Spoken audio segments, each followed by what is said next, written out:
All right, we are live. It is slightly afternoon Eastern here on Friday. The what is this? 24th, 25th? I think it's 25th. Wow, July is just where did it go? We're almost to August. But before we can get to August, you know what it is? Small biz breakdown time. We can't get to August until we do this. And when I say we, I mean people like Leland from Oregon. Hey, Leland. Hey, Brent. I'm looking forward to August because August 2nd is my birthday. So it kicks off August really well. So Nice. The gift that comes anonymous that no name. Just wanted you to know that's me. Just thought I'd let you know. Just let you know. I'll be looking forward to it. All right. Going on.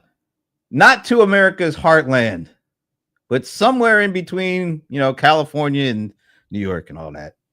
It's Magical Medina. And when we think of Magical Medina, we think of Madam Mic Drop herself, Evelyn Taylor. Hi, everyone. Happy Friday. That's it? What else can I say? We are still celebrating 32 years of wedded bliss as of yesterday. What? Oh! Look at that. I got to tell you, that is some kiss at your lane. He even got his head. He can't get away from you. He wouldn't want to get away from you, but I know. But do you see that little smile? But what you can't see, you didn't get the bottom where he's like grabbing me. Yeah, I think I might have cropped that out on purpose. But happy 32nd anniversary. Man, never thought that would be me. And yet here you are. Yeah, talk about customer loyalty. and on that note, I don't know what a segue to Shashi would be after that, but we're going to Shashi anyway because he's in our nation's capital. Oh, I guess I can take this down too. Yeah, please do. That was my funny way of celebrating 32 years. All the way from our nation's capital, Shashi Belmkonda. Hey, Shashi. Hey, everybody. Really happy to be on the show, and also to the people on Instagram who joined. Hello, everyone. I can see at least one small business, a restaurateur, Chef Vinod, and Sarita, who's a realtor. And just a caveat that my views expressed in this podcast or this show have nothing to do with my employer or my day job. Does this mean that your employer watched this and said, wait a minute, You'll be surprised at how it spreads. Like, one thing I can tell you, like being on this show plus on the Players Network, people will come up very high on Google search results. And I want to talk about Google's new web guide if we have time. All right. We shall make time. We'll make sure that some of the folks that are used to like hogging the mic, I'm going to cut them off a little bit. Not that we're talking about Ramon Ray or anything all the way from New Jersey. I felt a personal, not attack, because I know it's love from you, Brent, but a personal calling to me, those who hog the mic. It's good to be everybody. Shashi, I'm very glad to see you, and I know there's nobody on Instagram who's here. You made that up. Very impromptu. What's up, Leland? What's up, Ivana? Congratulations. And hey, Brent, always good to see you, my friend. Hey. Ramon, you actually met Chef Vinod. Oh, okay, yeah. Well, I still think you're making it up, but and it's good to see you after what? Couple of weeks. You've been on the road, going all sorts of places, here, there, everywhere. Volunteer work for my church convention, which was amazing. Thousands of people came, and they had me kind of help with shuttle service, shuttling people up and down around a college campus and other things, our operations team. And I forgot where else I was, did something else. So yeah, it's been, Black Tech Week. That was amazing. And other things I was doing. So yeah, here I am. Thanks for having me back. All right. And as I like to say every week, last and certainly least, it is the cold one, the bold one. Some have been calling him the old one lately. John Colder Ice Lawson. And the room comes to their feet. Thank you. Yeah, thank you. To get up and leave, but that's virtual. Everybody make the crowd sound.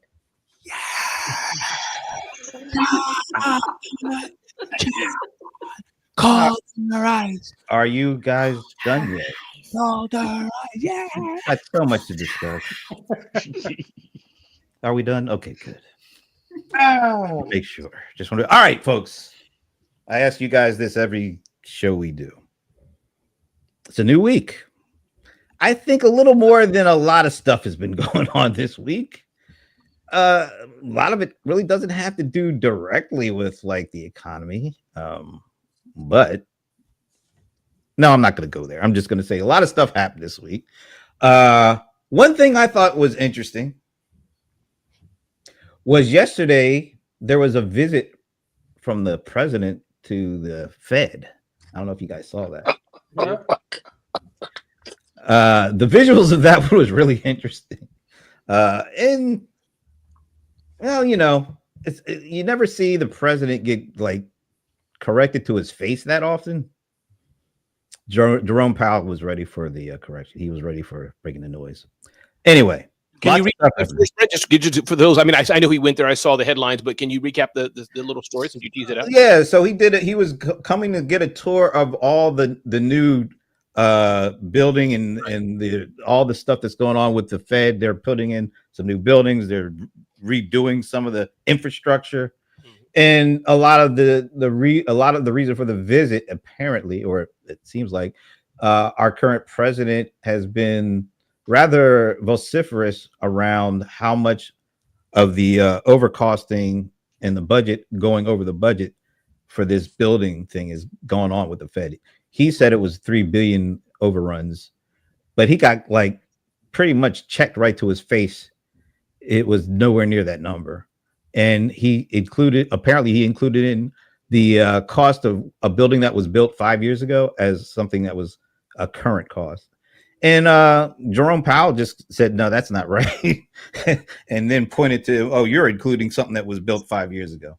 And then, you know, it kind of went downhill from there. Anyway, they were wearing nice hard hats. Really, they look good in their hard hats. Although what's that guy from South, the senator from South Carolina? What's his last name? Tim Scott. Somehow Tim Scott was the only one there, and there's like 4 or 5 people in helmets.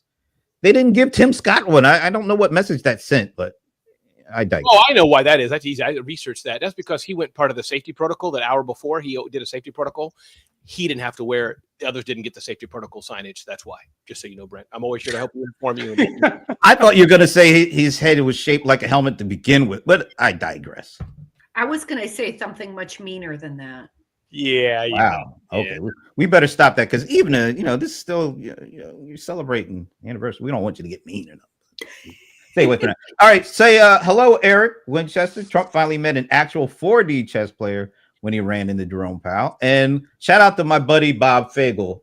Good afternoon to you, Bob. Hey, Bob. All right. So who wants to go first? Who wants to say how they feel right now?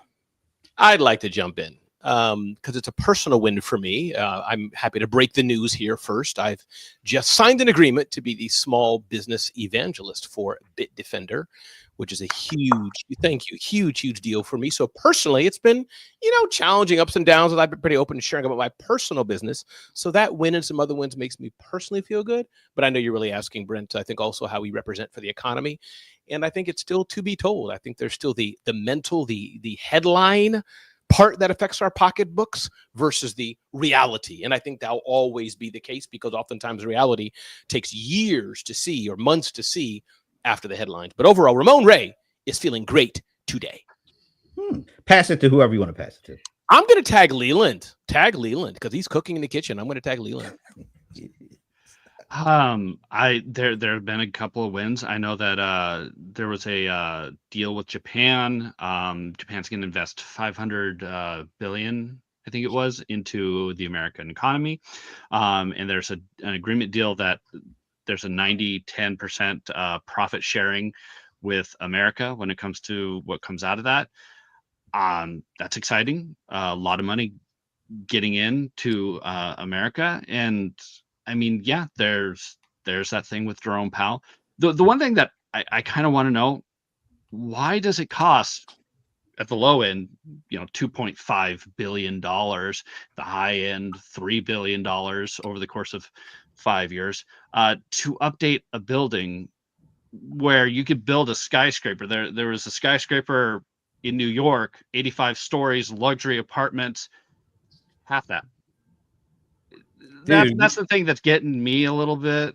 You do know this is the government where if they buy a stapler, they were paying $100 for a stapler, right? I mean, this ain't this ain't a one kind of phenomenon. This is like government spending has gone amok for like decades, and it's by the worst and, that it. I get it.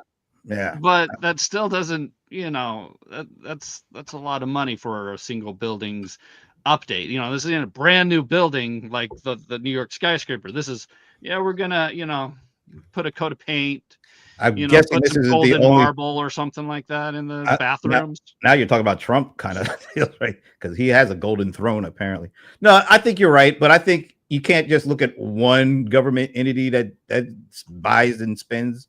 You got to look at the whole thing. So that's just a kind of a follow up. You're right. I don't think it should cost that much, but I think if you take a look closely at anything in any part of the government, you're going to get those same kind of numbers. And I also think that no, I'm not going to say that. All right, who do you want to go to next? Even you're up. I'm up. I've got a little bit of trivia. There is and I have mixed words because we're focusing on small business. I think, and Ramon will be shocked here, I think that this is a boon for a lot of small businesses, and I'm very curious about what you guys think about it. So apparently there is a bill in the works called HR 1319 called the Modern Worker Empowerment Act. So there's a little committee in there called the Education Workforce Committee, and they are talking about this HR 1319. Let me tell you what that is. What they've done is simplified the code for 1099 employees. Okay, so if you're an employee of a company, this is bad news for you. It can be scary news for you because it makes it easier for a business to reclassify you as a 1099 employee. However, as you would imagine, if you are a small business owner and you want to limit the number of employees that you have to hire, this is going to give you a little bit more flexibility on that end. It has not gone through to be voted on as a law, but it's going to give small business owners a whole lot of flexibility. I know all of us do this kind of thing, and you've heard me say before that one of the great things about running a virtual team and not having a lot of employees is that if you're servicing a client and they require a certain kind of expertise, you can go out and grab that expert in just that particular skill. So that's going to give you a lot of flexibility. So that's a little bit of what I think is going to be good news for a lot of small business owners that we talk to. So that's something I'm going to be keeping an eye on. So overall, that's that. That was interesting. All right. I like that. Is that a mic drop? I don't know if that was a mic drop. But... No, it's too early. We can't do the mic drop too soon now, even though you can't ask for the mic drop, even when you do that, it negates it. Brent has to say it like spontaneously, mic drop. I agree, because they don't come around very often. Let's not have any mic drop. What is that called? Overinflation or something like that. Devalue. All right. The value. So you've got a choice of two. I've got a choice of two. Where do I want to see I'm going to tag my friend John. All right. Yay. I have nothing to say. Oh, you always got all right, let's move right to Shasha. Yeah, it's just, but great week, everybody. We'll see. That's all I got. I have nothing. All right.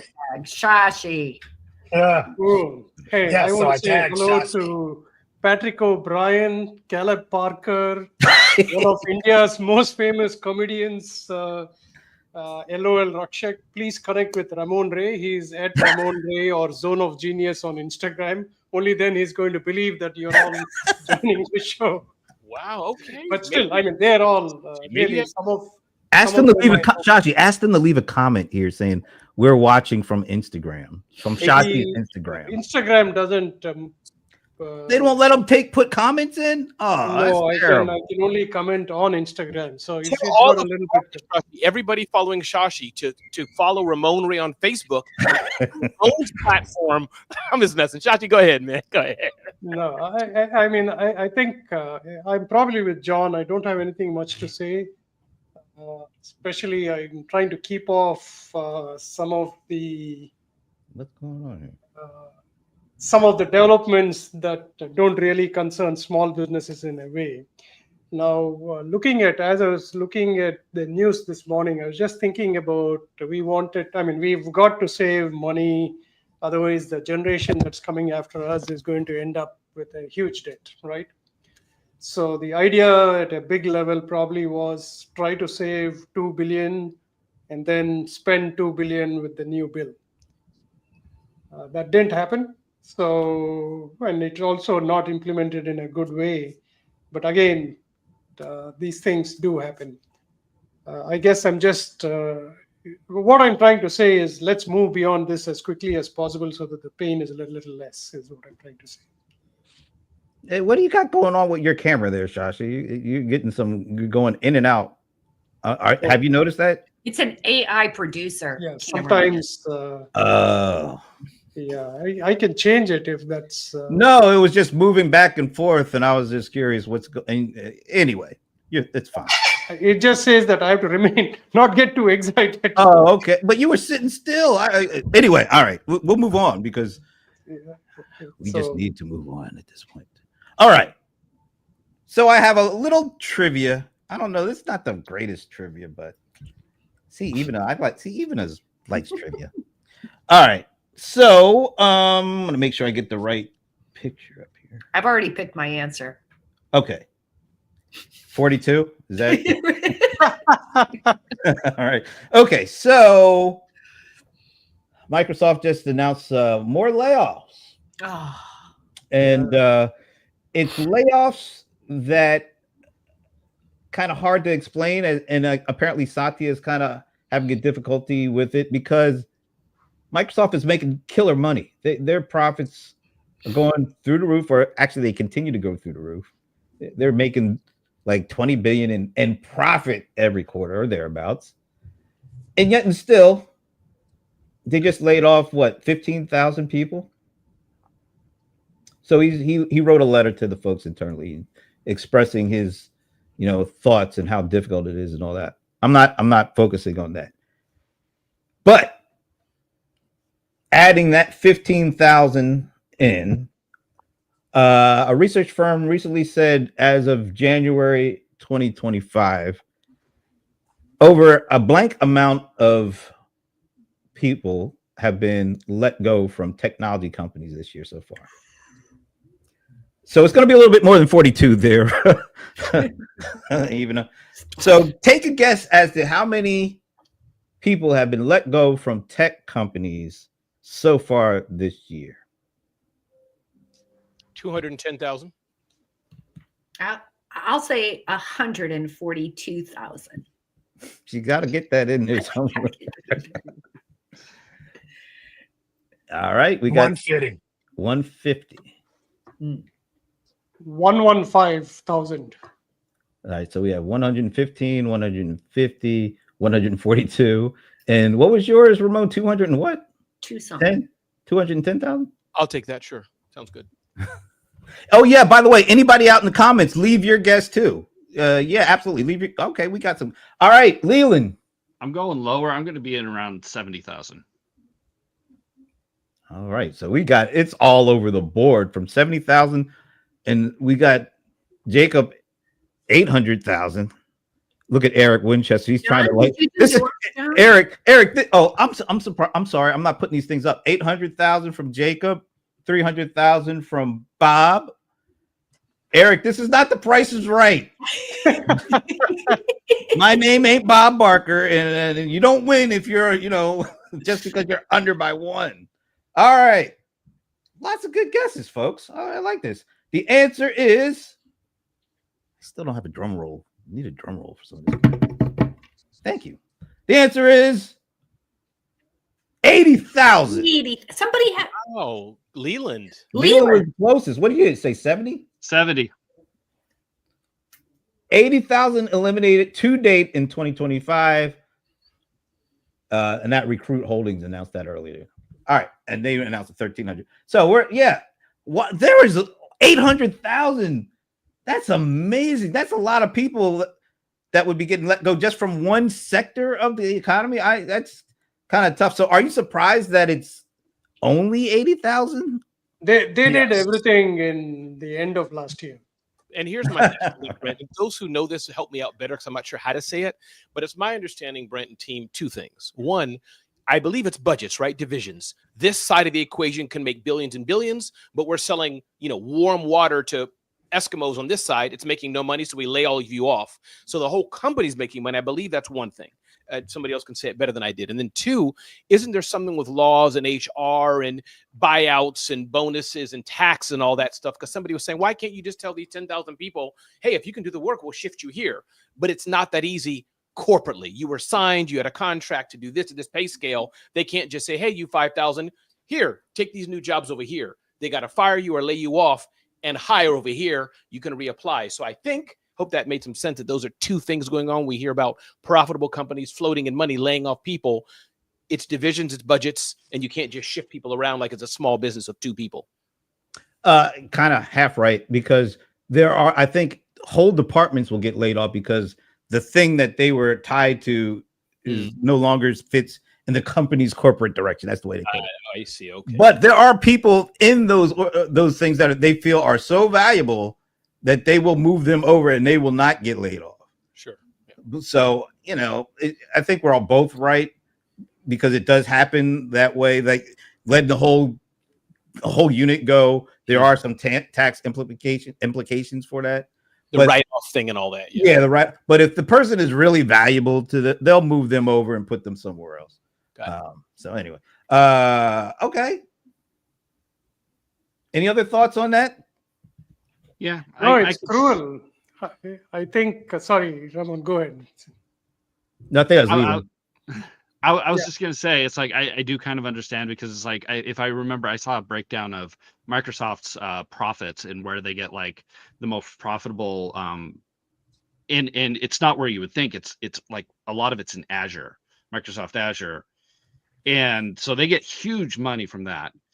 But, the forefront kind of what they're known for, Xbox, Microsoft Office, Windows, that's not bringing in as much money as the thing where it's like you make a data center, you hire a couple of people to run it, code it, huge profits, versus something like Windows where you're constantly having to develop it, constantly having to update it, or Xbox, which is probably one of the least profitables, but it's one of the bigger, known entities of Microsoft.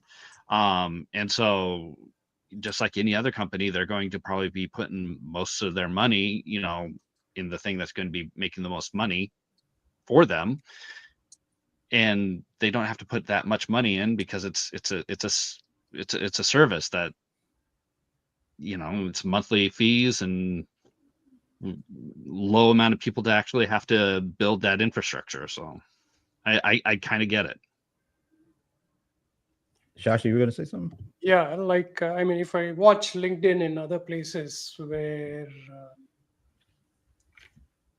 the last 2 decades have been there was a lot of loyalty from employees. Companies prospered because of the loyalty. Now, I feel like companies have become a little bit more ruthless. There's no cross-skilling, trying to move people to divisions that actually make profit. And people who have spent a lot of time and money invested in companies, just on a Friday evening in 5 minutes are told that their entire life is gone. There's got to be a better way to do this. What I've heard companies say is during the pandemic, they over-recruited, which I literally had that thought as I saw the kind of niche jobs that they were advertising, saying is there really going to be so much of money to fund all of these jobs? But in terms of culture, I agree. So companies have to do what they have to do. the adage that they have to look after shareholders much more than their customers or employees is something that I find hard to digest. Mr. Ice, anything? No, that's cool. I agree. All right. Wow. What did you eat for lunch today, John? It's still wake up from the nap, damn it. We need you. He needs a Snickers. You're not you when you're hungry. Yeah. I guess I don't know, man. I don't know that about these numbers. It's like, By the that's way, cool. Bob and Jacob are both saying these numbers sound very low. I'm wondering if it's a net, because we see what's going on with certain folks in the AI space. Look at what Meta is doing with their super intelligence team. They are hiring and bringing on, buying companies and doing all sorts of stuff on the AI side. So I don't know. I think sometimes they call this stuff pruning. Like every year they get rid of, because they do this grading schedule. So yeah, so if you're in the bottom, you're out anyway. So it's not like specific to what's going on. It's just the way that they've handled it. Now, I think AI makes that more ruthless and more able to get rid of even more folks. But I is that a sign of the times? I mean, we're seeing companies say things like a lot of our applications are now being, 40, 50, upwards of 80% coded by AI. So does that mean that, those folks are all going to go away kind of naturally because their expertise isn't required anymore? I mean, is this 80,000 just the start? Are we going to see next year, when there's even more AI integrated into everything we do, that 80,000 number maybe becomes, and that, remember, this is just halfway through the year. It's not the whole year. So even if it kept up at that rate, we're talking 160,000 lost. But does that really turn into like 240,000? Because once AI gets in there, it makes it even easier for them to cut people. There might be a. Go ahead, Ivana. I just had an interesting, a very practical experience with here's some news, right? OpenAI, ChatGPT has just made agents available for everyone. So just this morning, I was playing with creating a very specific type of list. So before I used agents, I created the list, and then I decided to use an agent to create that same list. And now I haven't gotten to the point where I'm comparing it and what is the quality, but this was like my ongoing test. And to your point, I think that we keep falling into the same trap of thinking that some technology is going to wipe off like all these jobs. Will certain titles disappear? It's kind of reminding me of Y2K. Does anybody remember Y2K? I was working in a durable industry where we made instruments, right? And like our customers and we did too, like axed the service department so we could hire more software people to do programming for Y2K. This is reminding me of something like really similar. Like we have a new technology coming on board. We have to prepare for that, but that is not going, I think it's not all it's cracked up to be.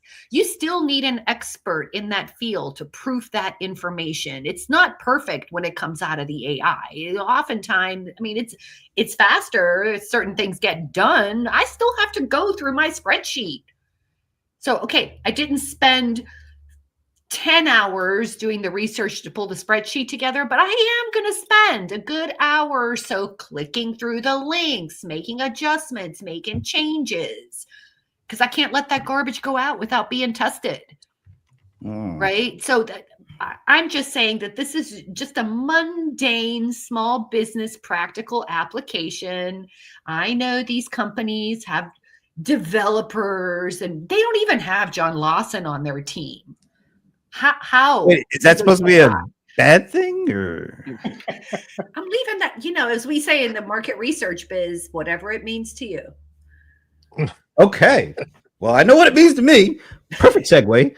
All right. So This week, although it felt like it was supposed to be a bigger thing, but I guess other developments kind of overshadowed it.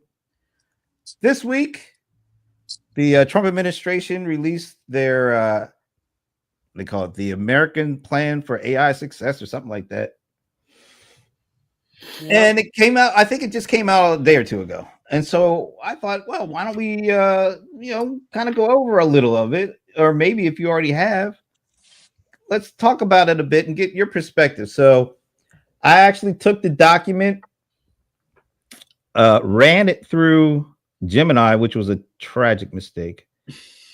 I don't know. I posted about this on Facebook and on LinkedIn, all sorts of comments were coming in. So I asked, the first thing I asked Gemini to do. Hey, Brennan, was it a tragic mistake? Just a lesson, a learning moment for all of us about tech and all that. If you can share, just recap what was the issue. Yeah, that was getting rid of. That's what I was. Oh, I'm sorry. I thought you were diving into the document itself. Please continue. Forgive me. Yeah. So I took the document and I took it to Gemini, and this is the document is literally is about the plan, the governmental administration plan for creating a path that AI and America is a leader in AI going forward. So that's just a high level. So I took the document and I uploaded it to Gemini 2.0 or Gemini 2.5, I think it is. And I asked it to summarize it. It did a pretty good job of summarizing the document. I'm not going to tell you everything, but I looked at it, I was like, okay, it gives me a kind of a pretty decent idea what's going on. But then I just said, you know what? Let me ask Gemini to point out the things that it says make no sense in this document. There was a lot of stuff, but I remember that. The first thing that it brought up that I guess they said didn't make sense or was illogical is this document seems to refer to Trump as the current president. We all know that Trump was the president in 2017 to 2020, and Biden is actually the current president. And I couldn't believe this. This is like, how could they get this wrong? And Wrong. God. It was absolutely didn't it or did it not say that everybody knows, it's widely known that Joe Biden is the current president of the United States? Is that wrong? The current president as of its cutoff date. Dude, okay. I mean, it's only trained. You know what it said? It said as of July 2025, it is widely known that Joe Biden is the president of the United States. Where is it right? What makes that statement right? Like I said, it only knows what it knows up till its cutoff date. Then it shouldn't say it is widely known that as of July 2025, Joe Biden is the current president. That's not a right statement. I don't care how you slice it. That's just not right. Okay, it's a hallucination, like you said earlier. It's not a hallucination. It's a completely wrong the best statement. that it knows. Okay, it is wrong based on current data. Why are you qualifying a blatantly wrong statement? Because here's the thing that pisses me off is that people will do things not knowing how AI works and then act as if AI is not working when it's actually working exactly the way it's supposed to work. Yeah. And Brent, John, let me step in. I think I have to agree with John here, Brent, if you don't mind. No, go ahead. You agree that the statement that they put in there saying is widely known fact. That was correct. That's all I'm saying. How is that correct? What John is saying is he's saying that you shouldn't even be making that argument. For example, well, I want to take this conversation off, but I'm just saying I understand John's point. He's saying that the way to train small businesses and all that, it does a lot of things right. But if you're asking it certain factual dated statements and the cutoff date is whatever, 5 years ago, 2 years ago, give it grace. It's programming. We all know it. That you can ignore because it's a mistake that you already know is coming, if that makes sense. If I intentionally veer off the road to not hit a child, I intentionally meant to hit the wall. That's what I made to hit. I intentionally meant to hit the wall. Maybe that's a weird example, taking it off. But anyways, John, I am completely. But that's what he's saying. Yeah, it's working exactly like it's supposed to. Yeah. So you shouldn't get upset. And a lot of people get it confused. Yeah. It's going to have mistakes, but for what it does, AI, for what it does and can do, yeah, it's great. That's why you just have to check it and skim over its results. So I'm with John on this. I think it's that. I don't think that was a mistake per se. I think it's a factual mistake but contextually, it's operating as it was designed.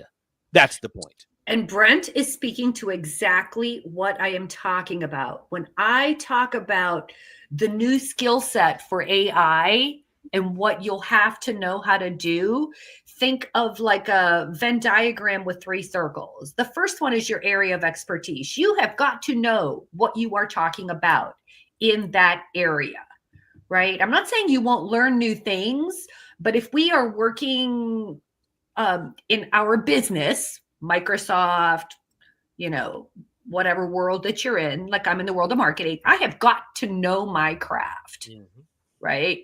Number 2, not only do you need to know your craft, you need to know every little step in that process of getting to that answer. So in this example, Brent, I would posit that if you were someone who was using AI to review government documents, one of the things that you must do on your little guide checklist is you have got to check every single date, every single pair, like those certain references, you absolutely have to check.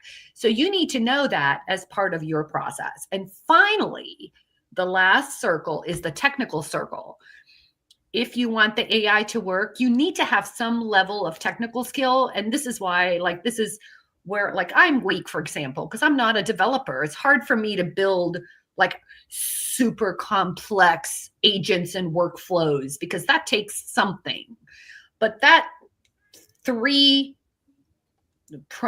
area is what you have to know.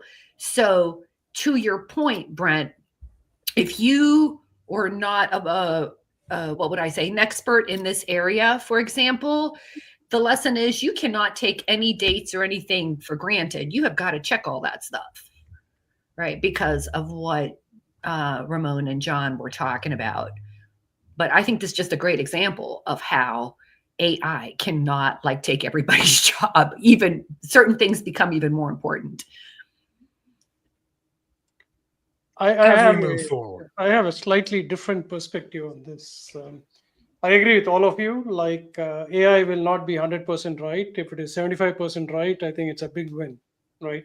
And that's been, except in places where it is very critical, where you expect almost 99 to 100%, which is if you're using it in the medical field or any other field where a doctor can be 75% right, it's really useful. There are 2 things in this. From what I understand, Gemini, depending on the model that you use, has almost real-time learning data, which means that you can actually put the URL of this document and ask it questions, or you can upload the document, either way, right? Now, I don't think Gemini was trained to say, what is illogical about this document. It would confuse it. The right response that Gemini should have given you is that, hey, I'm a model that I can't look at the logic of this. I can summarize this document. I can tell you what are 2 to 3 things. I actually have uploaded to Gemini who I am. So it usually will respond to me hey, because you're a researcher, here are 3 things from this. But the human being's mind is so vast that you cannot predict all the questions that people will be asking.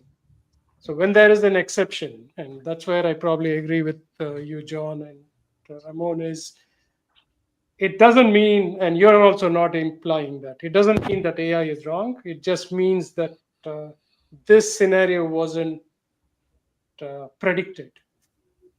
And it's a fail, right? But I would just, whenever that happens to me, I just say hey, but this is wrong. And the model kind of learns immediately, self-corrects and says, you're absolutely right, I'm sorry. So I've got more sorries from AI than in real life. Yeah, they tell me what the sorry. That's all. If it had said, hey, I'm not able to make that decision, that's what RAG is supposed to be there for, is to cut down on those kind of blatantly long statements. But you would also think it would know who the president is. It also said J.D. Vance was not the vice president. So that at least it was sticking with its wrongness. But if it had said, hey, we can't answer this question, because that's what a lot of these enterprise systems are doing. When it gets a question that it does not know the answer to, it tells you, hey, I don't know the answer to that. You might want to go over here. This should have done something like what Shashi said. That's all. It was wrong. I didn't say it couldn't have been right. It could have been right by saying, oh, I'm confused by that. I don't think I should answer that question. Okay, so what's your point? It was wrong on that date. What's your point? It was wrong because certain kinds of information. No, I'm going to say so. What certain does that mean? kinds of You're not going to information. use it anymore. Certain kinds We of should information. Certain kinds of information. It should know, and if it doesn't know, like who the president is. I mean, But that's not I'm a just hard saying, one. look, I'm trying to make you understand that these models have a cutoff date. So Yes. it's only going to know what it knows up till that cutoff date. Everything else, it has to look up. Well, when I So asked, sometimes it will look it up, sometimes it won't look it up. apparently If it you'd didn't. asked it to verify that, I guarantee it would have changed. I asked it who was the president in 2024, and then I asked it who's the president in 2025. You got it right. It said Biden was 2024, Trump was 2020. That was separate from the document summary, but it got it right. All I'm saying, I like what Shashi said. So if it doesn't know, it's okay not to answer. That's what RAG is supposed to That's be. what I'm saying. Where's the evolution? of Here's this? wait. Let me just. This is the misnomer. If it doesn't know, you have to understand these things don't know anything. They don't know what they don't know. It doesn't know. It doesn't know. Well, But- then it should at least, at the very, very least, it should have said, according to my cutoff date, which But is that's a given, Leland. of 2024. It What would- shouldn't have said as of July 2025, because it implies that the data is knows. up to date up to 2025. But it should have said my cutoff date is December 15th, 2024. And as of that date, I don't know if Trump made it to office. That would have or been not. such a better way to go Brent, about it. Brent That's and all I'm Leland, they'll be saying. having these disclosures off of everything we type in. You know how many more GPUs or GPAs or GPCs or DVDs, whatever the technical stuff But you're it, talking but it about. already, Wouldn't it be already worth did it to put get in the a- correct information though? No, but I'm saying to make those declarations, that side note every time, Leland, hey, make a Canva design. This is the best I can do as of July 2023. Come on, we have to give it. Canva design is completely, objective. We're talking about facts. I'm not talking about design. The point I'm of talking about facts. I'm making all Brent, I'm curious, which model did you use? It was the 2.5. I think it was the Flash.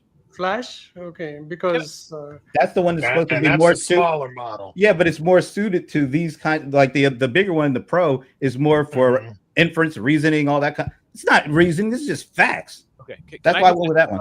I think somebody saw your post and now it gives an answer that says if there's anything illogical, I cannot retrieve that. Yeah, there you go. Oh, really? All right. Then my purpose has been served. If they had done that when I asked, we wouldn't even be talking about this right now. But Yeah.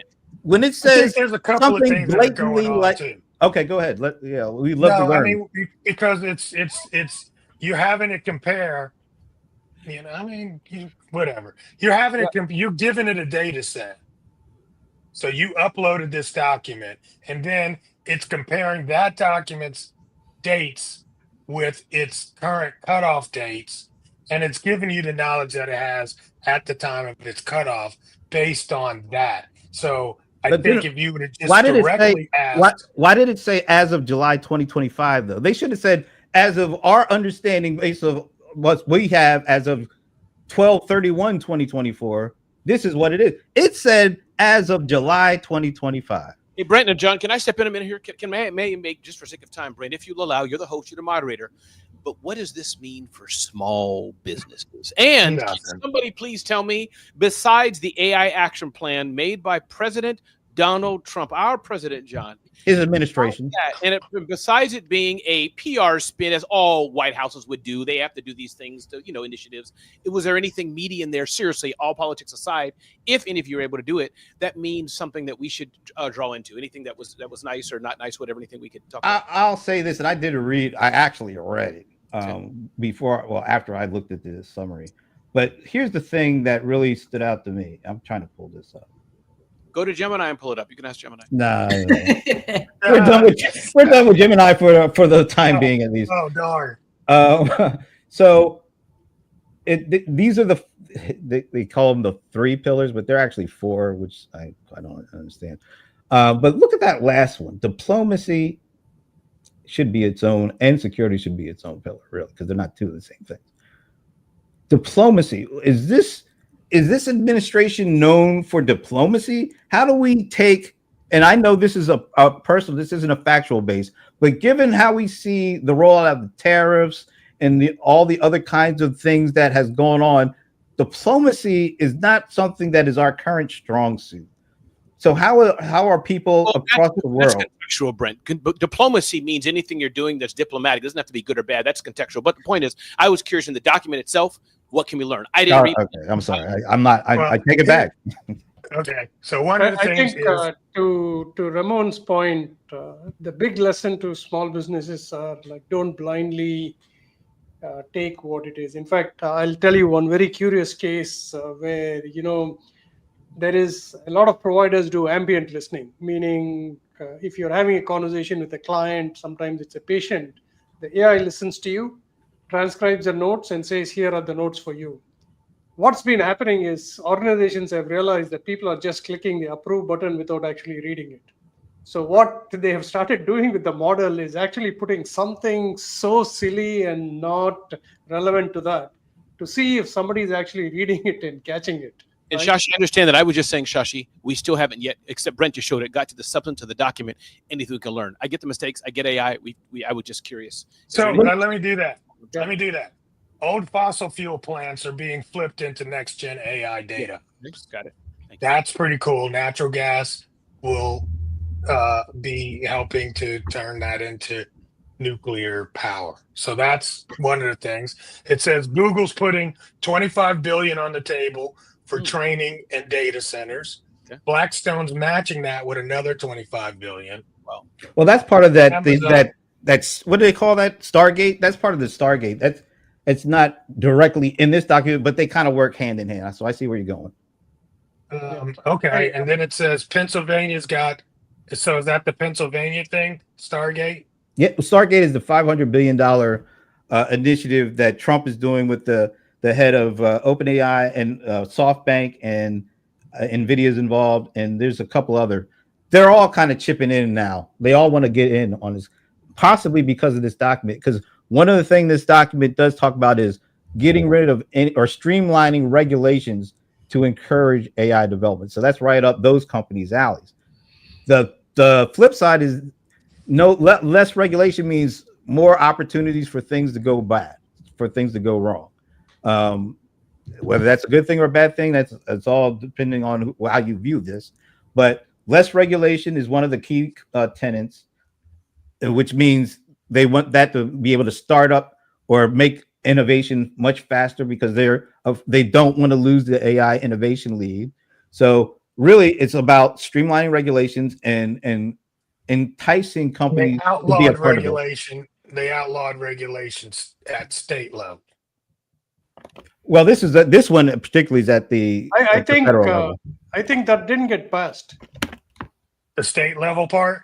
Yeah, the state level part, because that was the only kind of win for it was a big sticking point. Yeah. Yeah. Okay. And this thing is all at the, as they call it, actually the global level, because this is all aimed at making US basically the throughway for AI. They want this plan to be adopted globally, basically.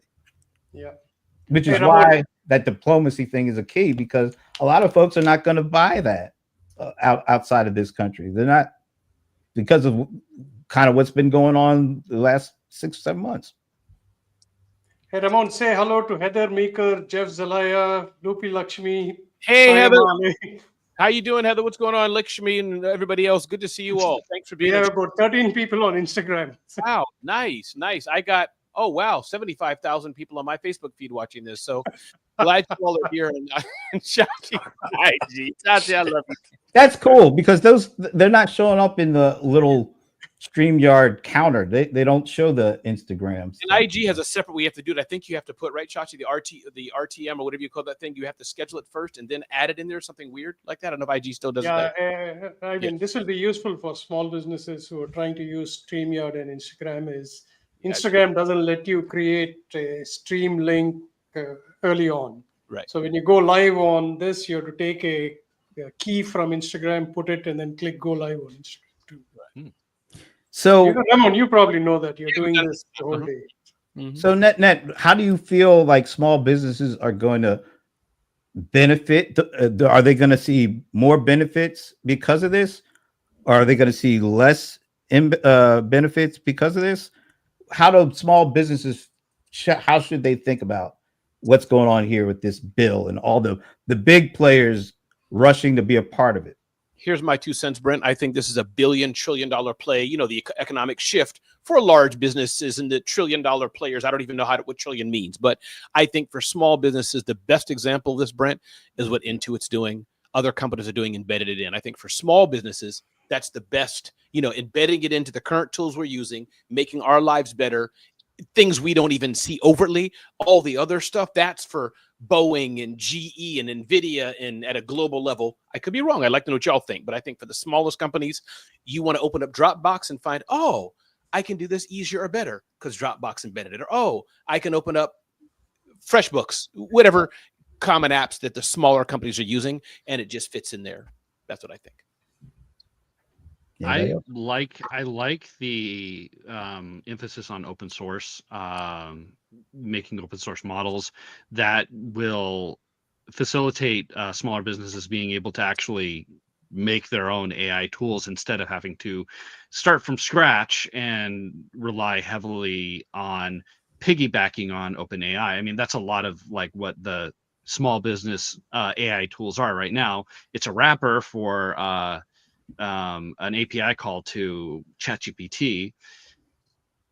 Other than Zoho, specific tool. Other than Zoho is a bigger business. I'm talking about like some person in their basement who made a tool that does one little thing and charges $10 a month for it. But it's you get into it, and it's just a wrapper for API calls to ChatGPT. But if all of a sudden we have open source models and they can actually join in a community and help make that bigger, then you have a bunch of small businesses coming together, making an open source model perfect for their use, and being able to get the size that they need for the tool that they're trying to create, and have a little bit better of a playing field when it comes to Microsoft or OpenAI or Apple or whoever is making models these days. And Leland, let me just give a quick qualification to what I meant before. Like, I guess I meant, Brent, if you're talking about the small business owners that Leland's talking about who are tech savvy and that community. So everything's contextual. So I just want to be clear. I was talking about the small business. That's the landscaper, car washer, massage therapist, the non-techie. But yeah, for sure what you said, Leland, that's your whole cup of tea. So I just wanted to clarify. I meant the average small business owner who's moving along. So, yeah, hey, Brent, I got to drop off. Can I just say something? Sure. Where are you going, Shashi? You ain't got nowhere to go, man. Just like storm clouds don't stay forever, right? Any challenges that you're facing today are probably not going to be there permanently. So wish you all the best, and thank you for joining. Good to see you, man. We'll see you next week. Thanks, Shashi. Good to see you. Bye. So Ivana and Mr. Ice, any thoughts on what all this stuff means to small businesses? Are you waiting? I mean, look, Go ahead. I got to run myself.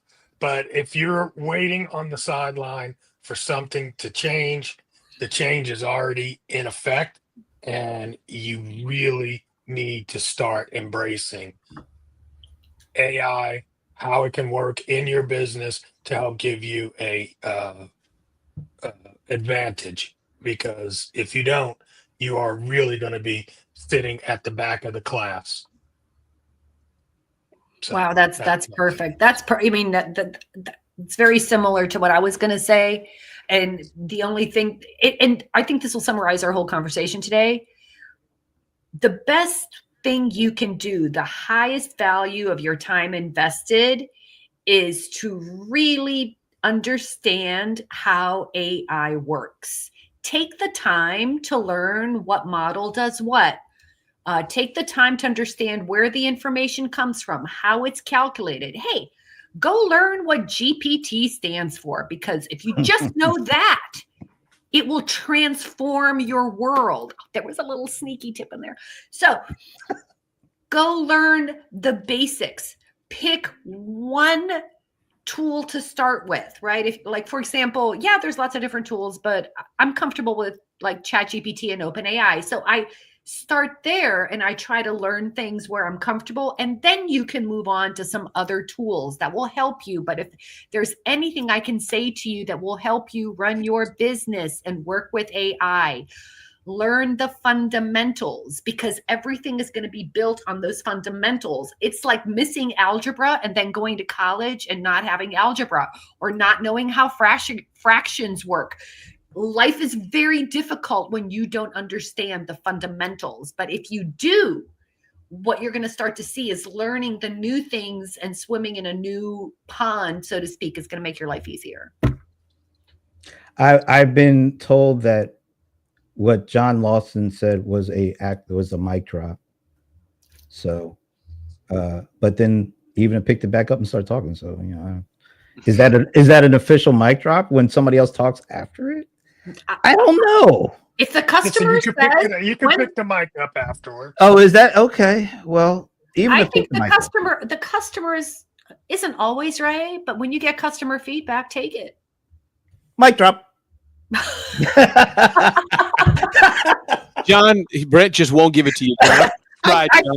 Brent, I kind of let him have it, and then I kept my hand on the other end of the mic and gave it over to even. that wasn't a full gift, Brent. We're working on you, Brent. We're working on you. Yeah, okay. Well, look, I tried to give it to you, John. I tried. she did try.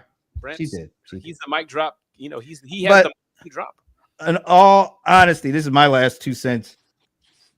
I love when we argue because we can argue and not disrespect each other. Absolutely. And that's the key to take away, because we all are very passionate about pretty much everything we talk about on here.